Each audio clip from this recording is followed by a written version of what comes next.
Por Emiliano Fabris, de uno de los espacios de esta interna de lo que es la izquierda. Gracias por la puntualidad y gracias por la presencia aquí en los estudios Universal. ¿Cómo le va, Jorge? Un gusto. Un gusto estar con ustedes aquí.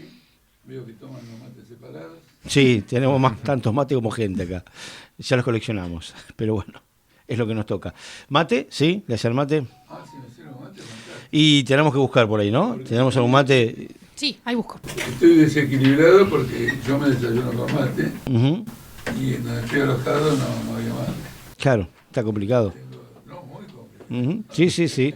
La costumbre, encima, el tema de tomar mate solo es espantoso. Uno, bueno, ya en casa con los íntimos sí, pero en todos lados el mate solo es aburridísimo.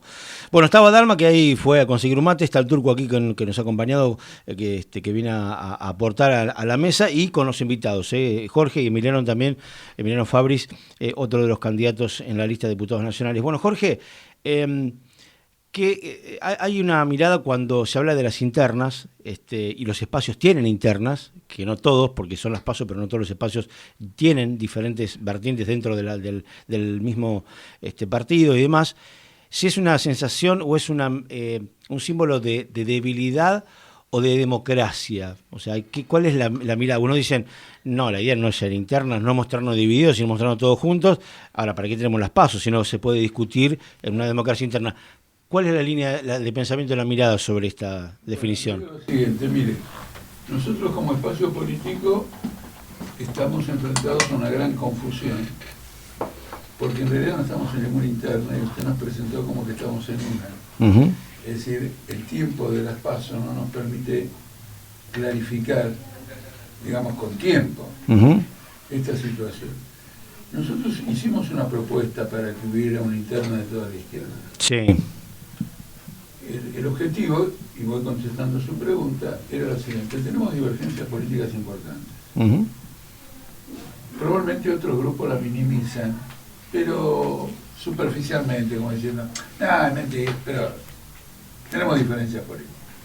¿Cómo conjugar estas diferencias políticas con la necesidad de presentar una lista única? Entonces propusimos una PASO, porque en esas PASO íbamos a discutir, y a la hora de votar, el ciudadano que votara por la izquierda lo iba a hacer en función de las políticas de cada grupo, de cada tendencia. Uh-huh. Y luego lo que surgiera de ahí sería la lista, e íbamos a una batalla. Esa fue nuestra propuesta. La rechazaron con el argumento de que las PASO demuestran que estamos divididos, Uh-huh, etcétera.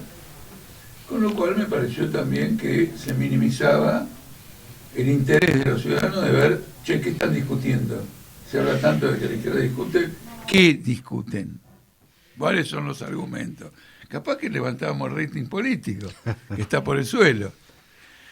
Y después que rechazan, el Frente de Izquierda tiene unas PASO.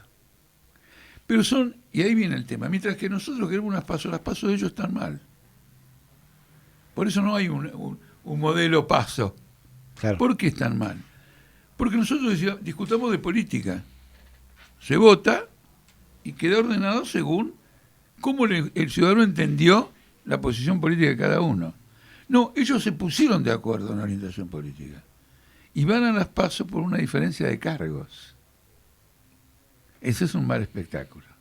Ahí sí es donde el no hace bien la interna, sino que demuestra una debilidad en donde no se pusieron de acuerdo en los lugares, aunque empieza lo mismo. Claro, pero no solo que demuestra una debilidad, demuestra una perspectiva que es incompatible con un socialista. Porque si nosotros luchamos por el socialismo no podemos querer estar a la cabeza por conveniencia. Claro. Si hay una diferencia de programa, se debate y se pelean dos programas. ¿El árbitro quién es? El que va a votar. ¿Está claro? ¿Se entiende? Bueno, no quiere decir que si perdemos esas PASO nosotros renunciamos a nuestras ideas. Pero no hemos convencido a la gente. Entonces otro ganó, irá adelante. ¿Por qué va adelante? ¿Porque pugnó por un cargo? No. Porque el planteo político de él conquistó mayor adhesión. Ahora, si usted se pone de acuerdo, tenemos un programa y después van a las PASO. ¿Qué tienen que decidir las PASO? Cargos. Uh-huh. Entonces, yo critico las PASO del Frente de Izquierda y defiendo las PASO nuestras de política obrera. Porque una es principista y la otra es oportunista. Ujú. Se mimetizaron con el resto. Bueno, por ejemplo, es una conclusión válida. Se pueden sacar varias conclusiones. Usted hizo una válida, porque, ¿qué dice? Hacen lo mismo que hacen los partidos contrarios a nosotros, o que nosotros somos contrarios a ellos. ¿No es cierto? El tema del socialismo, acá es muy importante porque es lo siguiente. ¿El socialismo qué es? El socialismo es una construcción popular que se va alimentando a sí misma. No hay un esquema. El mundo está de una manera en un momento determinado, está de otra manera en otro momento. Entonces, en la conciencia popular tiene que encarnarse la idea de que estamos luchando por otro tipo de sociedad y no que estamos peleando por un puesto en el Congreso Nacional. O, si estamos peleando por un puesto nacional, es en función de un planteamiento político, que es lo que hay que discutir. Esa ha sido nuestra postura sobre las PASO. Entonces, aclaramos que Política obrera no va a la interna con el... no va, y somos el número 322, Ujú. a pesar de que nosotros fuimos los que propusimos Sí. y hasta cierto punto apoyamos otras propuestas que eran favorables de toda la izquierda. Sí. Entonces íbamos en pelotón único, frente al Frente de Todos, frente a Juntos por el Cambio, Randazzo. Además es interesante también por lo siguiente. Un militante de izquierda siempre tiene el siguiente problema que resolver. Tiene un pensamiento propio, pero para ganar tiene que unir. Entonces este tiene este pensamiento, el otro tiene este, no estamos unidos. ¿Cómo nos unimos con pensamientos diferentes? Es interesante, porque no le restamos perspectiva a triunfar por medio de una lucha común y al mismo tiempo dejamos abierto que tenemos un enfoque distinto de la sociedad, ¿no es cierto? Mientras nosotros tenemos un enfoque de que el mundo capitalista se está derrumbando, con independencia de que nadie sale a la calle y lo ve caer, pero está derrumbando, crisis, pandemia, cambio climático, lluvias, terremotos, crisis económica, aumento de la pobreza. En otro lado dicen, no, bueno, pero esto dura mucho, entonces mientras tanto vamos al Parlamento. No, tenemos que trabajar para crear una conciencia, combatir esto y dar una alternativa social. ¿No es cierto? Argentina tiene un impas fenomenal, eso me gustaría discutirlo en otro momento. En lo personal le voy a decir que este tema anoche no me dejó dormir, de la Argentina. Él sabe porque me preguntó cómo dormiste, le dije mal. Estaba pensando en esto justamente. Y quiero escribir un artículo para La Nación, porque La Nación estuvo sacando artículos y quiero que le salga algo de la izquierda sobre si Argentina tiene futuro o no tiene futuro. El tema es pensar que a pesar de estas situaciones, estas diferencias, ciertas rupturas que ha habido dentro de la izquierda, de alguna manera se ha consolidado, uno dice la izquierda y son varios partidos y vertientes, pero se ha consolidado casi como una tercera fuerza, me da la sensación en las últimas elecciones. Creo que de alguna manera ha habido ahí un lugar que ha ganado la izquierda, quizás dentro de lo que es esta democracia incipiente que ha tenido tantos vaivenes en los últimos 40 años. Lo que es cierto es que hay una consideración política hacia la izquierda de modo general, es significativa. Yo siempre doy el siguiente ejemplo porque es un ejemplo extraordinario. Nosotros le ganamos al peronismo en Salta en 2013. ¿Quién le gana al peronismo en Salta? No le ganó a nadie al peronismo. Nosotros le ganamos. Luego ha habido un retroceso, es decir, no se sube en forma lineal. Ahora, si una vez la mayoría peronista votó a nuestros candidatos en Salta, ya está. No sé si me explico. No voy a decir ahora que tienen prejuicio contra la izquierda. Eso ya no lo tienen. Ahora la izquierda tiene que poner lo suyo, ¿no es cierto?, para alimentarlo más profundamente. Pero yo que participé de esa campaña, tengo recuerdos increíbles, como un mozo que anticipando que le íbamos a ganar el peronismo, al terminar el acto de cierre, me voy a comer algo con un compañero, y el mozo que nos atiende al final nos dice, Jorge, ahora no nos apresuremos, todavía no se había votado. No nos apresuremos, él hablaba como si fuera miembro de nuestra corriente política. quiere decir que se ve unido el sentimiento popular y en un solo cosa. Yo lo que más me llamó la atención, no nos apresuremos. Entonces hay un desarrollo político. Pero ese desarrollo político tiene que tener este carácter que Político Obrera plantea. No en vano yo he sido el militante que más ha estado en Salta en aquellos momentos y desempeñé, yo he ido a Orán, Tartagal, Mosconi, Colonia Santa Rosa, Pichalal, Aguaray, me patí toda la provincia, el interior profundo. Allá arriba, al norte del otro lado. Totalmente. Salta es raro, por los límites que tiene. No, además hay una cosa que es curiosa. Cuando usted habla con un salteño, por ejemplo en Tartagal, él habla de la capital de Salta como si fuera otra provincia u otro país. Los de Salta dicen, ¿cómo los de Salta dicen? Altamira, 53 años de periodismo en mi caso, fue un espectador ahí de lujo, mirando lo que pasaba en el país. A usted lo conozco de joven, estuvo en otro sector. Hábleme del futuro, ¿qué ve? No, Argentina enfrenta una situación extraordinaria por lo siguiente. Argentina no tiene inserción económica en el mundo. La perdió hace 60 años. Y todos los ensayos económicos que hizo fracasaron. Y fueron todos ensayos para tratar de superar esto. Por ejemplo, desarrollar el mercado interno. Por ejemplo, hacer un tratado con Brasil, Uruguay y Paraguay para el Mercosur. Entonces, los artículos que yo le comento a La Nación dicen lo siguiente: que hay que apretar más la clavija. Es decir, el tipo que no tiene salida la quiere encontrar convirtiendo al obrero argentino en lo que era el gobierno chino, lo que era el obrero chino hace 30 años. Bajemos los costos laborales, flexibilicemos, precaricemos. A lo mejor alguien viene acá y le interesa, con esta baratura del salario y esta desvalorización de la fuerza de trabajo, le interesa meter capital y exportar. No, de ninguna manera. No. La degradación de la fuerza de trabajo para salir de una crisis económica es una locura de los grupos capitalistas que quieren amasar fortunas con eso. ¿Me explico? Porque no puede hundir una sociedad entera en función de un esquema económico tremendamente estrecho. Estados Unidos con Taiwán.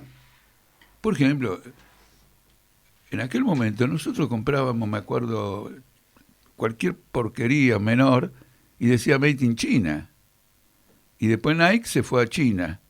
¿Por qué? Los obreros en China no ganaban nada. Además, la precarización laboral en China es brutal. Por ejemplo, hay una empresa que se llama Foxconn que hace los componentes de Apple. Uh-huh. Los obreros duermen en la fábrica. No, quiero decir, no duermen arriba de las máquinas. La empresa tiene habitaciones y no se sale. Quizás tienen un día de franco, etcétera, pero duermen ahí. Bueno, si vos querés esto, no va a ser. Entonces, uno de los artículos que estoy comentando dice, no vamos a poder conseguir lo que queremos. Ahora, sí, en otra escala, pero pasó ya en la Argentina. Con Menem tuvimos ahí ese recorrido. Pero ¿por qué digo siempre? Es como que una película que se repite en la Argentina, ¿no? Porque la clase capitalista tiene un impasse insoluble. Esto es insoluble. Por eso Argentina, en el marco de los países que tienen crisis, tiene la mayor crisis. Porque es insoluble. Porque además el trabajador argentino no se va a dejar doblegar. Ustedes comentaban fuera de micrófono, ¿no? Una marcha enorme en el día de ayer. No se van a dejar doblegar. Tenemos 150 años de historia del movimiento obrero. Entonces permítame que le diga un eje de campaña nuestro, que es muy importante, que es el siguiente: el gobierno va a hacer un acuerdo con el FMI para cumplir con estos planes que nosotros decimos que no van a andar porque va a haber una rebelión. Y después de las elecciones. Entonces uno dice, ¿será bueno o será malo? Es malo. ¿Y cómo lo sabe? Y porque si fuera bueno lo harían antes de las elecciones. Uh-huh. Iban a las elecciones y dicen, che muchacho, votenme, mire lo que conseguí. Si me lo dejas para después, primero votame y después te arruino. Y no que primero firmo algo bueno. ¿Está claro? Uh-huh. Ahora, esta vez, este acuerdo con el FMI lo va a discutir y votar el Congreso. Porque como el FMI salió muy arruinado del acuerdo con Macri, quiere que ahora no haya un nuevo Macri que firme algo, sino los 252 del Congreso, los 70 y pico de, no sé, del Senado. Entonces, ¿qué le digo a los argentinos y todo lo demás? Ojo al piojo.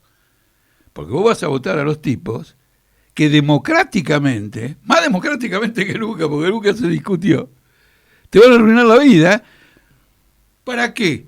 Para que después el FMI diga, todos los argentinos están de acuerdo con esto, votaron a esta gente y esta gente está de acuerdo. Es decir, nosotros nos vamos a convertir en cómplices de un acuerdo que nos hace daño. Esto es una perversidad. Y lo denuncio en esta campaña y explico en estos términos el voto hacia política obrera. Porque es clave. Ahora, creo que vamos a ser escuchados, pero si no somos suficientemente escuchados, yo le advierto al próximo Congreso que si cree que la maniobra le va a salir fácil, está equivocado. Porque después, cuando quiera decir, che, ustedes me votaron, por lo tanto son cómplices de todo esto, la gente dice, déjame de joder, vamos a la calle. Y no va a ser lo de ayer, va a ser mucho más numeroso. Entonces, como ustedes ven, nuestro análisis, nuestras propuestas, nuestros planteos, tienen un fuerte componente, por un lado de crisis y por otro lado de protagonismo popular contra la crisis. ¿Y qué planteamos nosotros? Un salario mínimo igual al costo de la canasta familiar. ¿Qué plantea el Frente de Todos? Yo cuando lo leí digo, pero esto es tan de la nuca. Quieren que los desocupados hagan un trabajo y que se les dé un salario universal. Brillante. Solo que cuando le ponen el número al salario universal es 8.500 pesos al mes. El que le pone ese número se gasta 8.500 pesos en el vino que va a tomar a la noche en un restaurante. Sí, es como una huacha reforzada, ¿no? Sí, sí. No. Están locos. Entonces, y uno dice, bueno, ¿y dónde saca? No le paguemos más. Porque la deuda argentina tiene una característica particular que en el derecho se llama anatocismo, y que es un delito. Cuando vos vas acumulando una deuda, porque no pudiste ir pagándola, no podés pagar los intereses, entonces te volvés a endeudar y tenés que pagar más intereses. En el derecho eso es ilegal. Entonces, por eso está esta expresión. Es una figura penal. Digo que es un elemento adicional porque lo importante es el perjuicio económico al pueblo, que significa toda esta deuda usuraria. Veamos el lado político, no nos pongamos ahora en abogados. No, pero siempre en el fondo ha cortado la política argentina y ha estado en el medio de cualquier tipo de gobierno, porque este gobierno dice que no, pero que sí también está junto al fondo, o sea, lo denosta, pero depende del fondo Maya también. Fue muy lejos en la negociación. Por eso digo. A tal punto fue lejos que si por ventura, ¿no? Porque uno tampoco tiene el oráculo, mañana llegaran a no ponerse de acuerdo, la crisis va a ser inmensa. Es decir, en la cúpula, en la cúspide va a haber una crisis tremenda. Porque si vos recorriste un año, arreglaste con los acreedores, sin sacarle nada del capital, reconociendo la totalidad de la deuda, arreglaste con te viste con el fondo, fuiste a ver a Angela Merkel, fuiste a ver al francés Macron, y a último momento te echás atrás, se pudrió todo. Por eso nosotros decimos, no, están yendo en esa dirección.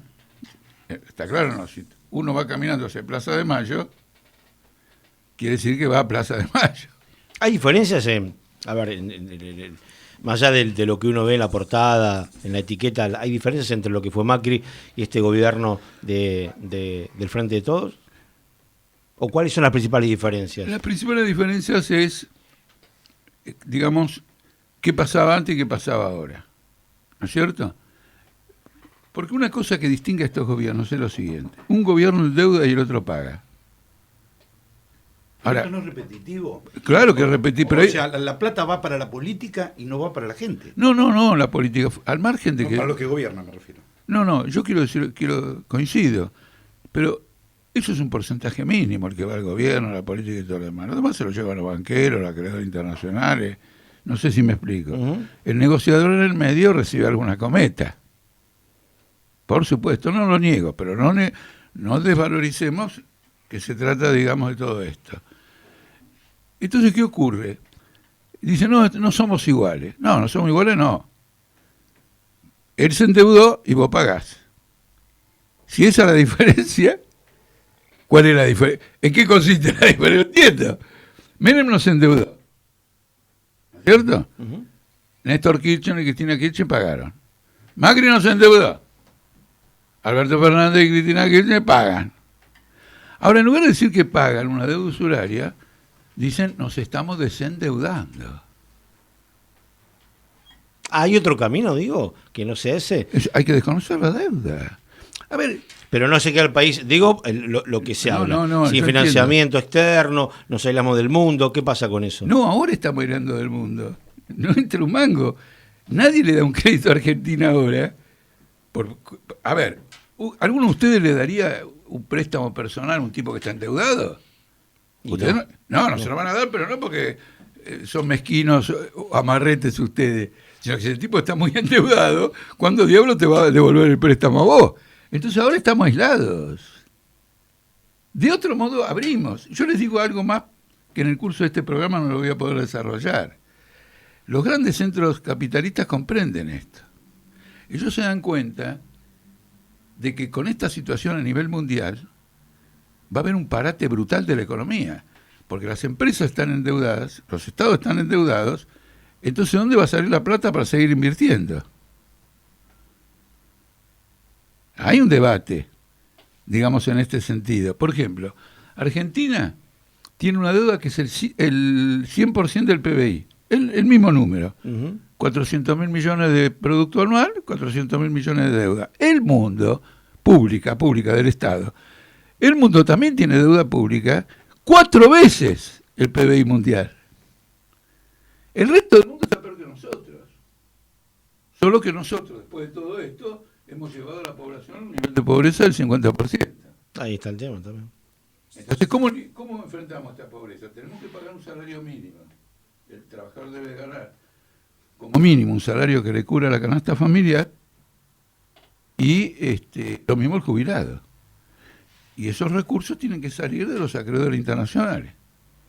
Además necesitamos crear empleo. Empleo se hace con obras públicas, inversión y todo lo demás. Hay que hacerlo. Ujú. Y tiene que venir de ahí. Es decir, cuando un país, el país de uno, está en el abismo, a mí no me vengan con que, ¿y qué nos va a pasar después? Dentro de poco vamos a dar el último paso y nos caemos en el abismo. Y después quiero señalarles algo porque me tocó en la campaña, me afectó en lo personal. Y me inspiró lo que les voy a decir ahora. Me encontré en La Plata, se me acercó un muchacho joven y me empezó a contar lo que hace para mantener a la familia. Es impresionante. Desde obrero de la construcción, salir a vender ropa, la mujer que hace empanada, etcétera. Yo de golpe dije, pero ¿y cuándo duerme? Quiere decir que él libra una lucha personal por su familia, muy sacrificada. Por lo tanto, ahora ya estamos luchando contra la adversidad, cada uno. ¿Por qué no luchamos colectivamente contra el pago de esto? En el sentido de que si nos toman medidas, luchamos. Porque si después de todo hay que tener en cuenta una cosa que creo que es significativa. Si un campesino más o menos vestido con harapos y un turbante los hizo huir de Kabul, me parece que nosotros podemos resistir. Hay una fórmula para hacerlo. Pero claro, el significado de esta huida norteamericana en Kabul, el que más lo siente es Estados Unidos. Dice, ¿y ahora qué le decimos a los demás países 20 años después, ¿no? para atemorizarlos? ¿Qué le vamos a decir? No le puedo decir nada, porque salieron de las tribus y el ejército, el Pentágono, los misiles, la inteligencia artificial, nos derrotaron. ¿Qué le vamos a decir a los argentinos? Cuidado, argentinos, miren que si no pagan la deuda externa, ¿qué? Una vez un político que no comulgo nada, pero tengo que reconocer que el chiste que hizo fue maravilloso. Dijo, ¿qué nos va a pasar? ¿Nos van a echar de la FIFA? Jorge, Política Obrera no tiene lista en Bahía, pero estás Emiliano Fabri Bahiense, que estás en la lista de diputados. ¿Hay lista seccional o solo nacional de Política Obrera? Tenemos nuestra lista de diputados nacionales. Nacionales. Bueno, Emiliano, y acompañando a Jorge, me imagino, bueno, en este aprendizaje constante que es la política en la Argentina, ¿no? Sí, bueno, también menciono que en la lista está María Agustina Macaroni, que también es una militante y referente acá en Bahía Blanca. No, yo, en función de la charla, que quería comentar un planteo que estamos, digamos, desenvolviendo, porque, bueno, obviamente está la situación de la pobreza, la crisis social. En relación a la pandemia, también hay un aspecto a destacar, es que se ha discutido mucho, bueno, la economía, la salud. Ahora, lo concreto es que en este plano también el Estado, los gobiernos, ahora la famosa grieta, le ha destinado un monto de dinero fabuloso, pero ¿para qué? Para rescatar a las empresas, subsidios, créditos, que luego todos vimos y descubrimos que se estaban fugando. Es decir, eso hasta el propio gobierno reconoció que una parte importante de eso es el objeto de fuga de capital. Entonces, están, digamos, las prioridades completamente invertidas, y la pandemia ha hecho estragos muy importantes, ¿no es cierto? Ahora se está hablando ya de la tercera ola, está todo abierto, pero la tercera ola de la pandemia es un hecho. Entonces, ¿cuál es el sentido de festejar el aperturismo, etcétera, etcétera? Mientras por otra parte se está anticipando una escalada de las muertes, de los contagios, que ya ha sido bastante duro, ¿cierto? Bastante duro. Por el COVID, y además porque, esto es muy palpable en Bahía Blanca, el resto de las prestaciones sanitarias en los hospitales están absolutamente colapsados, ¿cierto? Es decir, prestaciones que se han cancelado, que se han tenido que postergar, la propia saturación de las camas, que acá en las guardias de los hospitales se hizo sentir mucho. Bueno, falleció una persona en la puerta del hospital municipal, porque no pudo ser atendida apropiadamente porque está colapsado el hospital. Entonces, la crisis sanitaria, social y la crisis política, porque estamos viendo, ¿no es cierto?, todas estas cuestiones, ameritan, digamos, medidas de fondo. Y en este punto tomamos una experiencia en América Latina, que tiene un recorrido histórico, que es la necesidad de que haya una asamblea constituyente, libre y soberana, donde sea el ámbito donde los trabajadores que estamos movilizados, reclamando, bueno, hoy hay luchas muy importantes por la salud también. El personal de salud está reclamando que está siendo pulverizado por la pandemia, pero no le aumentaron el salario, no contrataron más personal. Entonces hace falta, digamos, una discusión política de fondo, y este es un planteo que quería destacar, ¿no es cierto?, que estamos colocando en la campaña. Jorge, ¿cuánto de excusa hay para el gobierno en la pandemia, ¿no? Porque uno como que no termina de desarrollar cuál es la idea de este gobierno para echar a andar al país, porque le cae la pandemia y es como la gran excusa. No sé si está bien, capaz que no había manera de esquivarle, y la pandemia cayó en el medio de una situación donde un gobierno intentaba despegar con un programa, con una idea, y no pudo. No sé hasta dónde se excusa y hasta dónde realmente es una situación a contemplar. Sí, evidentemente la excusa es fuerte, porque mucha gente dice, bueno, hay una pandemia, pero después, bueno, el gobierno además está diciendo que nos asegura que en el 2022 vamos a ser felices, no que vamos a mejorar la situación económica. Felices. Somos conformados con poco a veces. El ser humano está buscando la felicidad. La heladera la tengo vacía. Está bien. La heladera la Por eso, pero felices. Ahora, una pequeña observación. Nosotros nos vamos con lista completa por culpa de la justicia provincial. Porque cuando le presentamos todas las cosas dijo que no tenía tiempo para verificarla antes de las PASO. Ahora, en el periodo de junio. Claro. Le hago esta aclaración para que nadie piense de la audiencia, bueno, este partido está luchando, es interesante lo que dice, pero fíjate, no consiguió la legalidad provincial. No. De sobra. Porque sabiendo que siempre hay algún problema, presentamos, digamos, un 20% más de lo que se requería. ¿Y la justicia provincial? Y no entramos en un recurso judicial y todo lo demás, porque esto si empezamos a entrar, ¿cuándo terminamos? Mire, yo le quiero decir lo siguiente. Lo que la pandemia ha mostrado no es solo la falencia de gobierno, es toda una estructura social. Si colocamos al solo gobierno, etcétera. Yo le digo lo siguiente. ¿Los bancos ganaron con esta pandemia? Porque uno dice, no, ¿qué tiene que ver la pandemia con los bancos?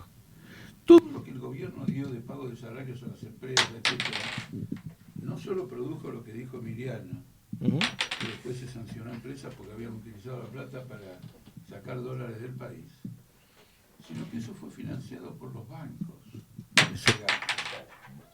a través de lo que se llaman las LELIC.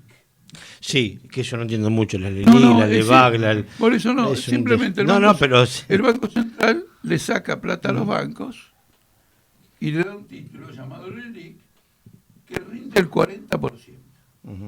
El Banco Central se lo dio al gobierno para la pandemia. Es decir, que la pandemia se financió por los bancos al 40% anual. Es decir, el capitalismo es una estructura, es una red en la que el negocio nunca se escapa así usted se esté muriendo. Y no es la película de Darín con los caranchos, que lo atropellan y todo lo demás y quieren armar un juicio. Ahí usted tiene esto que yo le digo, pero ahora a escala general. Les hago una pregunta sencilla, a ustedes, a los oyentes y todo lo demás. ¿Por qué diablos en Estados Unidos la bolsa creció como nunca antes en la historia durante la pandemia? Como nunca antes en la historia. Explotó la bolsa. Porque el gobierno y el Banco Central Norteamericano gatillaron 15 billones de dólares para los bancos y el Estado y el Banco Central. Fue una explosión. Entonces la gente compraba acciones, subían las acciones, mientras la gente no tenía un mango, porque en algunos lugares había confinamiento, y entonces no tenían ingresos. Por ejemplo, un dueño de un restaurante, lo que fuere, estaba en la lona. Los grandes grupos económicos hicieron explotar la bolsa.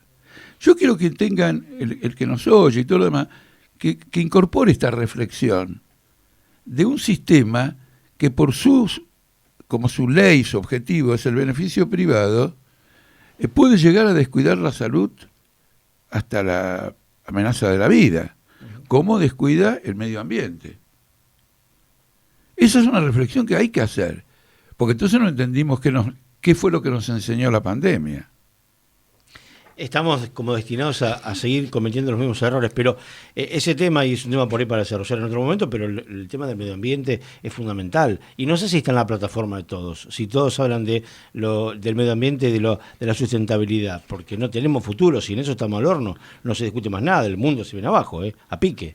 Bueno, pero pasa lo siguiente, fíjese lo siguiente, un elemento que todo el mundo coincide que afecta al medio ambiente es el extractivismo. Oro, minería, petróleo.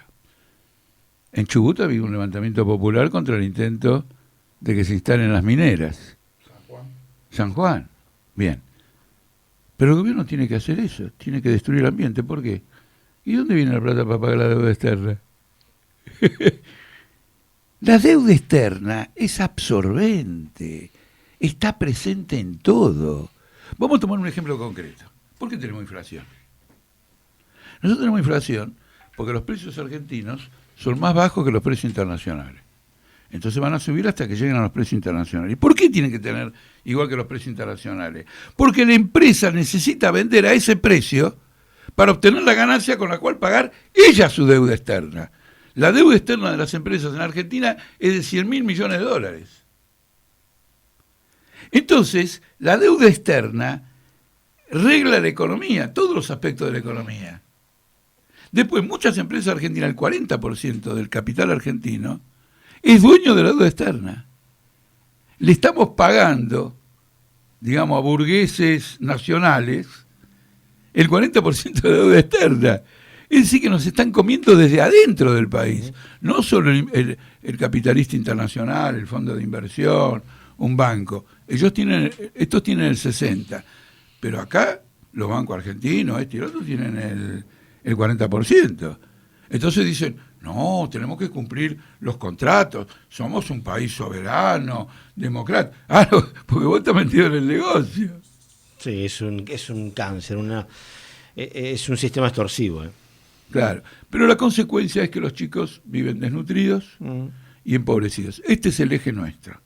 El eje nuestro es que si uno tiene que definir en una sola palabra cuál es la catástrofe argentina, no es que no puede pagar la deuda, esto y lo otro, que también es que ha hundido a una nación que era pionera, estaba destacada en América Latina por conquistas y reivindicaciones sociales que se obtuvieron con decenas de años de lucha, la ha hundido en una pobreza que no tiene en Uruguay, que no tiene Perú, a lo mejor la tiene Venezuela, pero la inmensa mayoría de los países a lo mejor no la tiene.